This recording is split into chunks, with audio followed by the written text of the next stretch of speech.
di acara Ngopi Vokasi, yaitu ngobrol pintar penuh inspirasi tentang kevokasian. Hari ini saya hadir di satu titik di ujung Kota Makassar, tepatnya di sekitar Bandara Internasional Hasanuddin.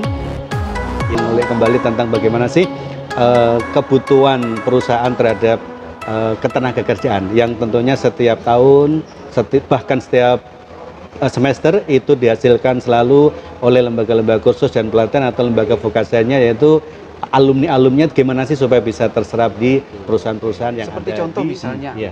Di masa pandemi ini yang betul-betul mendukung perusahaan adalah orang-orang yang punya kecakapan khusus. Betul ya. Yang pertama adalah attitude tentunya. Attitude ya. Wah, luar biasa. Jadi sobat vokasi catat baik-baik ini karena kemudian attitude bagaimana sikapnya untuk duduk, kemudian kemudian bagaimana sikapnya untuk berkomunikasi. Ya. Kalau sekarang secara satu multitalenta kekuatan tersendiri. Oke. Ya. Caranya begini. Nah, ketika diwawancara biasanya pewawancara menanya apalagi yang mau kamu tanyakan. Oke. Kalau yang orang orientasinya finansial, pasti yang ditanyakan, Pak berapa gaji saya, gitu kan?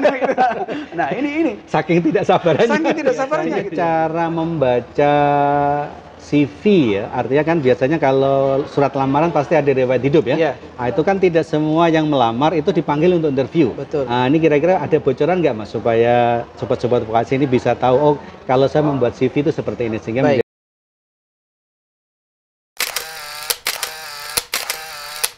untuk lanjut diskusinya?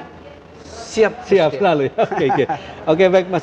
Kita ketahui sekarang kan masa pandemi ya.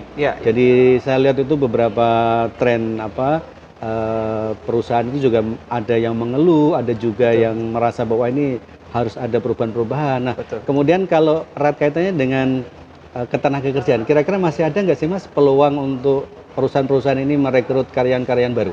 Betul.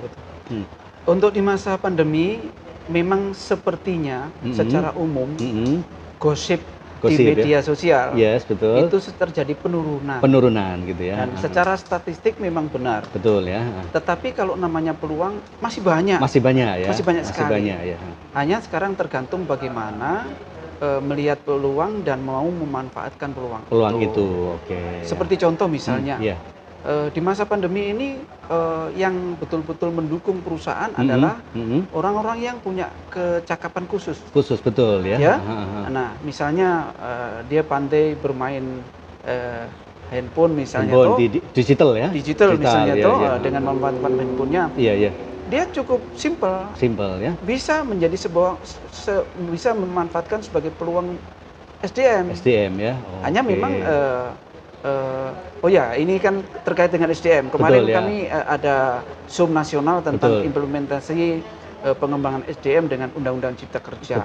Dan itu sebenarnya di Cipta Kerja juga memberikan peluang sebenarnya memang buat tenaga kerja. Jadi intinya ini Mas ya, walaupun dalam kondisi pandemi, sobat-sobat vokasi tetap harus istilahnya harus tetap optimis gitu ya. Bahwa memang ketenagakerjaan itu tidak akan lepas dari yang namanya perusahaan. Artinya setiap saat ya itu pasti perusahaan membutuhkan tenaga kerja baru atau karyawan baru untuk mengembangkan usaha yang ada. Oke, baik. Nah, kemudian ini Mas, kalau bincang-bincang tadi tentang ketenagakerjaan ya, itu tentunya kan ada pola perekrutan ya di perusahaan dan sepengetahuan saya mungkin karena nanti kurang tepat bisa diluruskan. Kan biasanya ada perusahaan yang langsung melakukan perekrutan sendiri. Artinya melewati HRD-nya masing-masing ya. Kemudian ada juga yang mempercayakan kepada konsultan ya. Artinya proses perekrutannya, kemudian mulai dari informasi di publish itu semuanya lewat konsultan sampai nanti tes terakhir juga lewat konsultan. Ada juga yang sifatnya itu ya lewat orang dalam. Artinya dia minta rekomendasi dari karyawan yang sudah ada untuk mencarikan karyawan baru. Tanpa ada apa babi bu, tapi dia percaya kepada karyawan lamanya untuk mencari karyawan baru. Nah, sepengetahuan Mas Imam atau di pengalamannya Mas Imam, proses-proses seperti ini itu memang sering terjadi atau tidak? Atau hanya gosip saja Mas? Jadi sebenarnya proses rekrutmen itu secara standar rekrutmen masing-masing perusahaan itu berbeda-beda. Beda-beda. Oh, ini yang harus dicatat ya. Jadi yang harus dicatat memang perusahaan itu punya sistem rekrutmen yang berbeda-beda. Itu yang pertama. Itu yang pertama. Yang kedua, secara formal sebenarnya kalau rekrutmen itu harus melalui Dinas Tenaga Kerja. Dinas Tenaga Kerja. Itu dulu ada perdanya itu ya. Ada perdanya dulu ya. Bahkan itu setiap tenaga kerja yang mau masuk harus ada namanya kartu kuning. Kartu kuning ya, kartu pencari kerja kalau nggak salah ya. Ya. Walaupun itu sebenarnya bukan kartu kuning, Mas. Iya. Warnanya kuning. Warnanya saja kuning ya. Namanya AK1. AK1 ya. Tapi itu dulu. Dulu ya. Ya. Akhir-akhir ini sudah banyak berubah. Berubahnya dari warna kuning ke putih. Putih. Warna kuning ke putih. Ya, dulu kan disebut kartu kuning karena warnanya kuning. Sekarang kartunya warna putih. Berarti disebut kartu putih sekarang atau enggak? Atau tetap kartu kuning ya? Sebenarnya AK1 yang benar. Itu secara formal rekrutmen. Kemudian secara formal rekrutmen perusahaan, memang semua melalui HRD. Itu sudah pasti. Kemudian yang kedua, yang ketiga, kalau tadi formal disnaker, formal perusahaan, sekarang ada formal lagi lembaga di luar dari perusahaan dan Dinas Tenaga Kerja yang disebut dengan perusahaan alih daya. Alih daya. Oh iya. Alih daya itu kalau sekarang itu outsourcing. Outsourcing. Betul. Kemudian yang keempat itu adalah rekrutmen di bawah konsultan. Konsultan. Ya. Kalau di bawah konsultan itu konsultan tidak narik biaya. Enggak. Kita dapat biaya dari budgeting perusahaan. Jadi tenaga kerja tidak ditarik. Tidak ditarik. Tapi kalau yang lain itu bisa ditarik. Bisa ditarik. Ya. Ongkosnya sangat berpengaruh. Nah biasanya ketika perusahaan yang membutuhkan karyawan baru, ketika dia menghubungi seorang konsultan, nah apa-apa langkah yang dilakukan konsultan untuk mungkin apakah harus publikasi dulu, apakah terus melakukan mendatangi lembaga kursus dan pelatihan atau kampus-kampus tertentu. Nah, apa yang biasanya prosesnya apa aja, Mas, biasanya? Jadi untuk masuk ke jenjang karyawan, prosesnya memang pertama tentu ada namanya surat lamaran kerja. Surat lamaran kerja ini kan pasti berbasis pada informasi sebelumnya, Mas. Betul. Iya, betul. Jadi surat lamaran kerja itu dibuat berdasarkan atas kebutuhan perusahaan itu. Kebutuhan perusahaan itu. Dan biasanya sekarang perusahaan itu sudah sangat banyak sekali melakukan rekrutmen melalui media massa. Media massa. Oh, jadi ceritanya dia iklan lowongan kerja di media massa. Di media massa. Di media. Saya alhamdulillah di HP saya ini ada kurang lebih 4 grup HRD. Dulu di Indonesia itu cuman yang kita kenal HRD Club. Betul. Sekarang sudah ada 4 HRD. Jadi salah satunya adalah HRD Wiki. HR Wiki ya. Kebetulan saya dikontrak di HRD Wiki ini per 2 minggu dan 1 bulan Zoom secara nasional. Kemudian ada lagi namanya HR Nusantara. Ada lagi yang terbaru namanya HR Milenial. Anak-anak muda. Anak-anak muda ini. Anak-anak muda banget ya. Anak muda banget nih. Dan ini di sini memang tercantum banyak sekali kebutuhan. Betul ya. Sangat banyak sekali. Sangat banyak. Karena ini di grup ini memang betul-betul grup HRD. Ya, walaupun misalnya secara visioner grup itu berbeda-beda. Betul. Tetapi tadi setelah melakukan pelamaran kerja, yang kedua tentu ada interview. Interview seperti yang saya lakukan sekarang ini. Sangat banyak interview yang secara jarak jauh. Jadi misalnya kita sudah melamar, lalu kemudian ada respon. Biasanya pewawancara atau HRD itu menyampaikan, Mas Imam besok ada wawancara jam 9. Nah, itu tidak perlu lagi ke kantor. Betul ya. Jadi dia cuma menyiapkan dirinya di rumahnya, ada background terserah apa gitu. Sudah begitu jam 9 dia wawancara menggunakan Zoom aplikasi atau Zoom mungkin aplikasi yang lain. WA yang lain. Itu secara praktek di wawancara. Kemudian lagi ketika wawancara ini yang paling penting buat kita sebenarnya adalah harus dipahamin. Dulu orang yang berhasil rekrut interview itu hanya 3 dasar saja. Yang pertama adalah attitude tentunya. Attitude ya. Wah, luar biasa. Jadi Sobat Vokasi catat baik-baik ini karena attitude ternyata menduduki peringkat pertama ya. Peringkat pertama. Oke. Attitude itu peringkat pertama.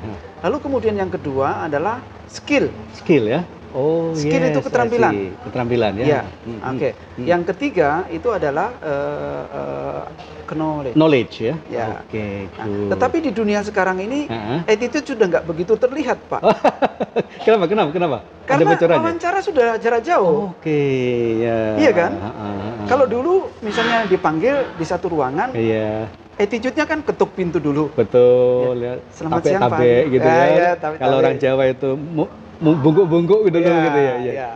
Kemudian bagaimana sikapnya untuk duduk, kemudian kemudian bagaimana sikapnya untuk berkomunikasi. Ya.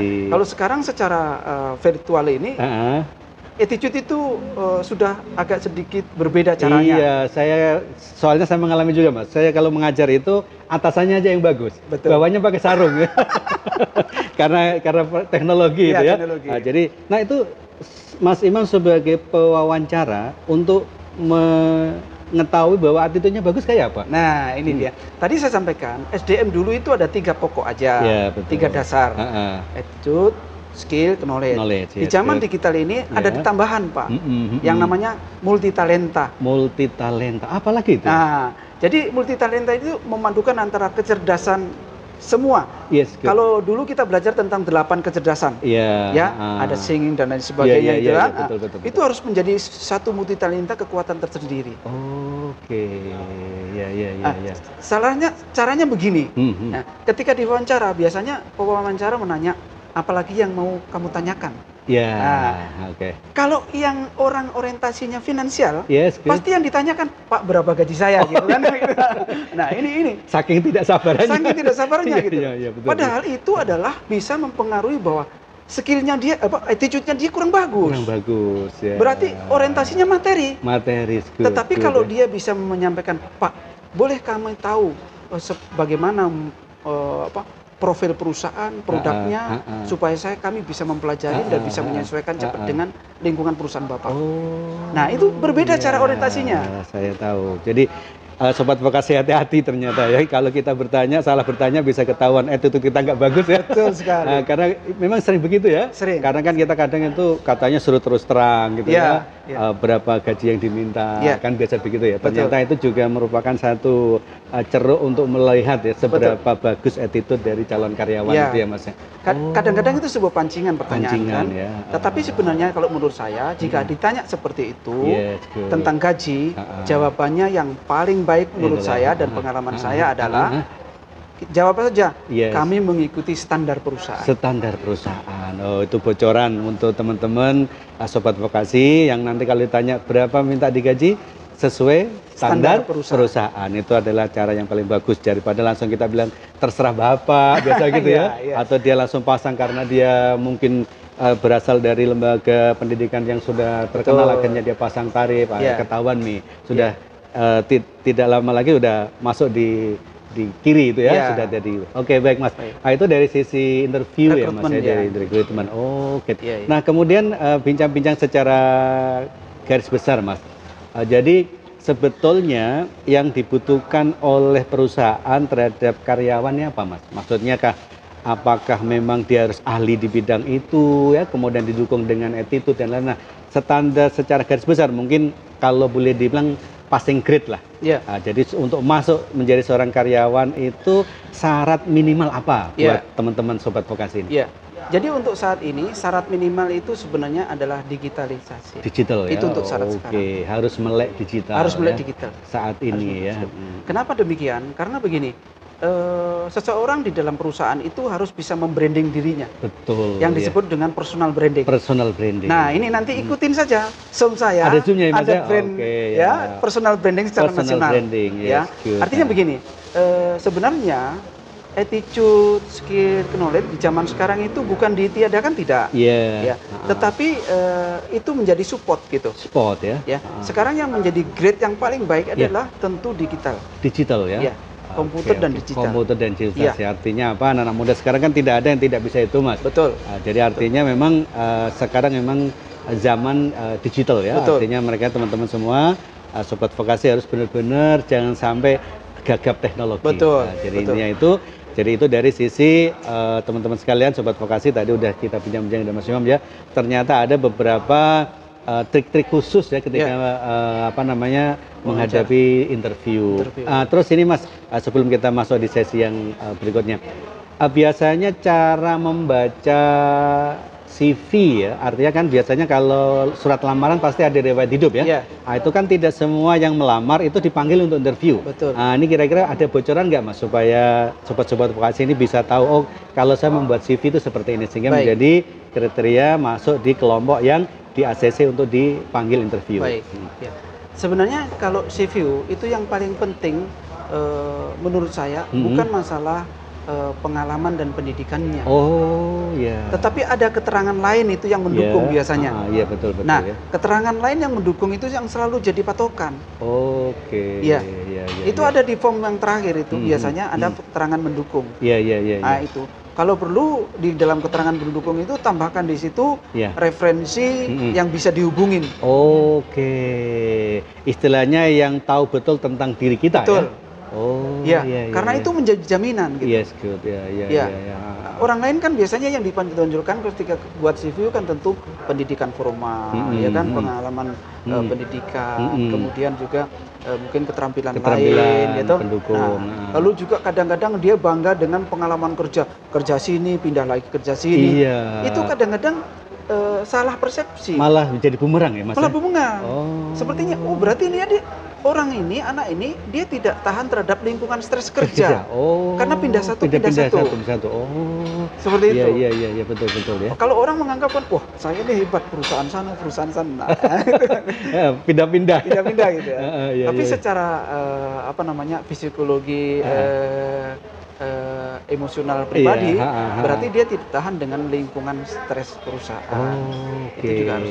Nah, di dalam kurikulum vitae itu harapnya saya di bawah itu diberikan keterangan tentang pribadinya, referensi yang bisa diberikan, gitu ya.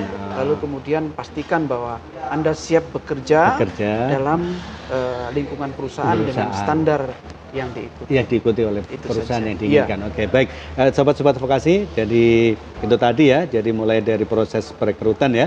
Jadi mulai dari surat lamaran, kemudian ada CV, kemudian ada interview. Nah, teman-teman sobat vokasi sudah bisa mencari celah ya. Oh, saya nanti kalau di interview kayak gini gitu Mas ya. Kemudian kalau saya membuat surat lamaran itu seperti ini ya. Oke, teman-teman sekalian, jangan pindah channel dulu karena nanti kita akan lebih detail kembali dalam proses, karena dengan bantuan teman-teman nanti informasi-informasi tentang kevokasian akan selalu kami update selalu. Baik, salam vokasi, kreatif, inovatif, dan kompeten. Vokasi kuat menguatkan Indonesia. Sekali lagi, vokasi kuat menguatkan Indonesia.